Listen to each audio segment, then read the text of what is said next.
Okay, real talk. How many of you have bought a tinted sunscreen, swatched it on your arm? At that moment, you thought it looked slightly off, but probably it's gonna suit my face. And later, at home, it looked like this: ashy, off, completely wrong shade. And then you go back to just using your regular sunscreen, thinking tinted sunscreen is just not for me. But here is where you're kind of playing a gamble. You brown skinned girl giving up on tinted sunscreen might actually be making your dark spots, your melasma, your hyperpigmentation worse. And I don't mean that loosely. There is actual clinical research. So today we are going to break down exactly why tinted sunscreens matter for skin like ours, the brown skin, what the science says, and more importantly, what you can actually do if tinted sunscreen do not match your skin tone or they feel too expensive, because frankly speaking, a lot of them are. Because I've got a hack that solves both your problems. So let's get into it. So first, let me explain something that I think is genuinely underrated when it comes to skincare conversation. Or rather, I should say it's picking up slowly, especially for us. Women with South Asian skin tones living in cities with a lot of sun exposure. Most of us know about UV rays, UVA, UVB, we have heard it. We know we need SPF, but here is the thing. The sun doesn't just emit UV rays. It also emits visible light, the light that you can literally see with your naked eyes. And that visible light, it triggers pigmentation too. Research published in the American Academy of Dermatology highlights that visible light independently causes hyperpigmentation. And the pigmentation it triggers is actually darker and more sustained than UV-induced pigmentation, especially in our kind of skin, medium to dark skin tones. So if you're using a regular sunscreen, no matter how high the SPF, you are not fully protected against visible light. Unless these dark spots, melasma, hyperpigmentation, they do not bother you, then you might be watching the wrong video. You see, regular sunscreens block UV, but they do not block visible light, and I have lived this. For almost 10 years, I wore makeup every single day. While working a 9 to 5, my desk was next to a window, and I was on a laptop all day. And my skin was pretty clean, no dark spots, no melasma, no hyperpigmentation. Yes, there were few tiny marks here and there, but not so much that they would bother me. Then I moved to Panama, left my full-time 9 to 5 job, started working from home, started creating content, and I stopped wearing makeup for a full day outside of the time when I was making content, and I kept using my regular sunscreen like a clockwork. But you see here, without the makeup, I was completely dependent on a non-tinted SPF. And slowly, over the next 2 years, I started noticing something on my right temple, around my eyes, a sneaky little patch and some age spots. And I kept thinking, aging, hormones, stress maybe. But then I made the connection. The years my skin was most protected were the years I was unknowingly layering iron oxides on top of my SPF every single day through my foundation. Back then, I wasn't doing it on purpose. It was just part of my routine, and the moment I stopped, that's when things shifted. So yes, aging plays a role. I'm not dismissing that. But this whole tinted sunscreen gaga isn't just a theory for me. I have seen this on my face. This is exactly where iron oxides come in, and this is what makes tinted sunscreens different. The pigment in tinted sunscreen, these iron oxide particles physically block visible light from reaching your skin.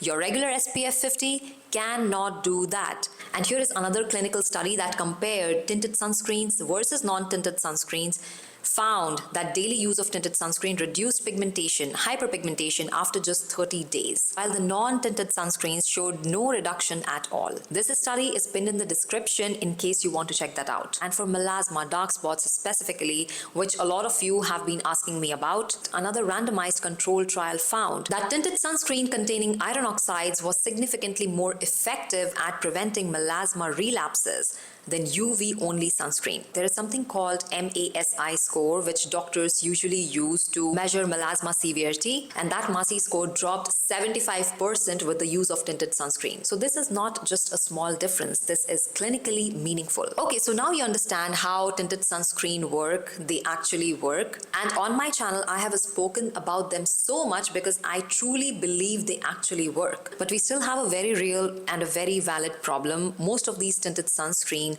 they do not match our skin tone. If you are a medium to deep, warm or neutral undertone, which is a lot of Indian women are, you will know the struggle. Most tinted sunscreens in the Western market come in light, maybe medium. Yes, you do see a lot of brands making darker shades as well, but even their medium and dark shades do not actually match our skin tone. They oxidize on our skin. They look gray, they look ashy. And then you feel your face is like a completely different color from your neck, from your nape, from your shoulders, in case you are wearing wearing something sleeveless or deeper neckline. It just doesn't work. And I totally understand the temptation to give up, but in those confusing times, here is what I have been doing. Use your regular sunscreen first, your non-tinted sunscreen that you own, then add a very thin layer of foundation on top. And here is how to do it properly. Apply your regular broad spectrum sunscreen first, SPF 30 or above. Let it set for about 60 seconds. Then take a very thin layer of your foundation you already own. Doesn't need to be expensive, doesn't need to be full coverage, and apply it on top. Now, because your foundation has iron oxides in it, and almost all foundations do, that's literally what gives them pigment. You are now getting visible light protection that actually matches your skin tone. Same protection, way better finish, and nothing new to buy. Yes, it is an extra step, but just think about the trade-off. You are already blending a tinted sunscreen onto your skin, trying to make a mismatched shade work. That takes time.